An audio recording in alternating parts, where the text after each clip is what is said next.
আমরা যে ছেলেটিকে দেখতে পাচ্ছি ওর নাম আবু সাইদ। ও বেগম রোকেয়া বিশ্ববিদ্যালয়ের ইংরেজি বিভাগের শেষ বর্ষের ছাত্র। সে কোটা আন্দোলনে নামে নিজেকে উজাড় করে দিয়েছে। আন্দোলনের জন্য, দাবি আদায়ের জন্য তার বুকে গুলি লেগেছে। এই যে দেখেন, পুলিশ ভাইয়েরা গুলি করতেছে, সঙ্গে আছে ছাত্রলীগ বাহিনী।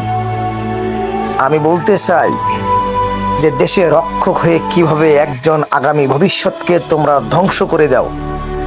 আমি সেই পুলিশ ভাইদেরকে বলছি, ভাইয়েরা, এই যে তোমরা গুলি করছো, হয়তো বা কারো না কারো নির্দেশ আছে, কিন্তু একদিন তোমরাও এরকম ছাত্র ছিলা।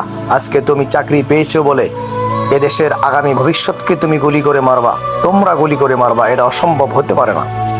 আবু সাইদ চলে গেছে হয়তো বা আমাদেরকে ছেড়ে। আবু সাইদের বুকে গুলি লেগেছে, তার সহপরীরা তাকে টেনে হেসড়ে নিয়ে যাচ্ছে, হয়তো বা এতক্ষণে সে মারা গেছে।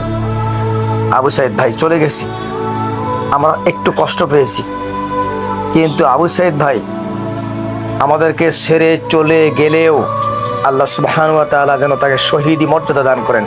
আবু সাইদ ভাই, তোমাকে স্যালুট, তুমি ভালো থাকো পরে। তোমার মতন হাজারো আবু সাইদ ভাইকে সঙ্গে নিয়ে আমরা তোমার রক্তের মূল্য দেবই দেব ইনশাআল্লাহ।